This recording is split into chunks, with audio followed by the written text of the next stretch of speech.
Hello again, partners. Our honoree this week is a good example of people who grew up near poverty, but went on to enrich the lives of millions of others. Our honoree this week was named Hector P. Garcia. Garcia's parents were from Mexico. Hey, as a matter of fact, Hector and his brother were born in Mexico, but were brought to South Texas to escape the violence in the Mexican Revolution. You realize how long it's been since I sat in this little chair and let Dennis tell me exactly what to do? It's been 3 or 4 months. Well, within a year, let's go back. Within a year, Hector Garcia and his family became naturalized American citizens. Young Hector P. Garcia was an excellent student. He decided he wanted to become a doctor, but his family couldn't raise the money for his tuition. Finally, his dad cashed in his life insurance to get the money and funds that he needed so Hector could go to school. Each morning and night, this young Hector hitchhiked 30 miles to get to school. You know, we always talk about somebody going in the mud and winter and the summertime and so forth, but think about this guy. 30 miles to go to school. Finally, he was able to afford to go to a larger school in Galveston. And in 1940, he was awarded a medical degree with high honors from Galveston College. Hector's first year as a doctor was a tough one. Many of his patients in Corpus Christi, Texas, couldn't afford medical care, so Garcia began accepting heads of lettuce, other produce, and even farm animals as payment. Well, when the Second World War broke out, Hector was drafted to serve as a medic in the war.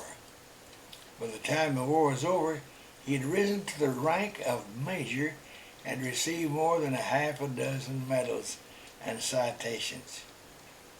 After starting his medical practice in Corpus Christi, Garcia began having medical problems stemming from his military service. He wrote to the Veterans Administration for help. So Garcia waited over a year. Nothing happened. The VA didn't even reply to him. Then one night while attending a civic meeting, he ran into another veteran who also waited more than a year for VA help and heard nothing. At that moment, a young woman called up to the two men and interrupted. "Sorry to interrupt," she said, "but I heard about your problems with the VA. I used to work there. Are you aware that the VA puts the applications of anyone with Hispanic last name at the bottom of the sack?" Did you hear what I said? If your name was Smith or Jones, you'd have gotten help by now, but no. Hispanic name, you're at the bottom of the list. That's not right. Well, what the woman said made Garcia and his friend very angry. At that moment, they vowed to start a lobbying group to help veterans with Hispanic names. But in a stroke of genius, they decided not to make the group sound Hispanic. So what they called it, Jimmy? Well, I'm glad you asked. They called it simply the GI Forum. The group began to grow. Then one morning, a woman called Dr. Garcia. She was sobbing. It seemed that her husband, who had been killed by a sniper in the Philippines, was being refused burial at her local funeral home. What? That's right, Garcia called the mortuary. He confirmed the story. The mortician told him, "We can't bury that man at our funeral home. It will offend our customers." Oh, well, ain't that something?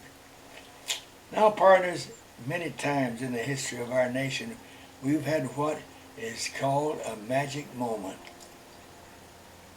What happened next is one of those 2 magic moments that happened in quick succession in the life of this week's honoree. You see, during the war, Dr. Garcia had served with a friend who was not a big-name journalist in the New York Times. Garcia called his old friend, told him about the funeral home that wouldn't bury a decorated American war hero. The reporter called the funeral home and he got the same answer. We can't bury that man in our funeral home. It'll offend our customers. The reporter wrote a story about the refusal. It was a slow weekend for news, and the story made page 1 under the headline, Texas Mortuary Won't Bury American War Hero. The next day, Garcia's phone rang. A new member of Congress wanted to help. This is Senator Lyndon Johnson calling. Is there anything I can do? Anything I can do? Anything can I do? Garcia suggested that Johnson step in to make sure that the young soldier got a military burial. Johnson did. Within a week, the soldier from Texas was given full honors at Arlington National Cemetery. Yes, years later when he was president, Johnson appointed Dr. Garcia to the United States Rights Commission. He also appointed him to be a delegate at the United Nations. At the UN, Garcia delivered a stunning speech on human rights in Spanish. He became the first delegate to the UN from the U.S. to speak in Spanish. The legacy of Dr. Hector P. Garcia is huge. In Corpus Christi, he's considered to be a local saint. But before this report, had you ever heard of him? I know I hadn't, till my rescuer, researcher, and writer, and rescuer, I'll use that word again, Dennis Daly, sent me this information. Let's say his name again. Dr. Hector P. Garcia, a tiny little man who improved the lives of millions. Okay, partners, you know the drill. Look up there to the right and find those 3 boxes, one with the big X in it. Click the one with the big X, nothing else.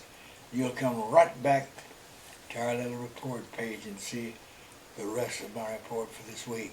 Hey, it's been fun sitting here. Think about it again. This is the first time this teleprompter. In fact, Dennis got a new one yesterday because it's amazing how they operate.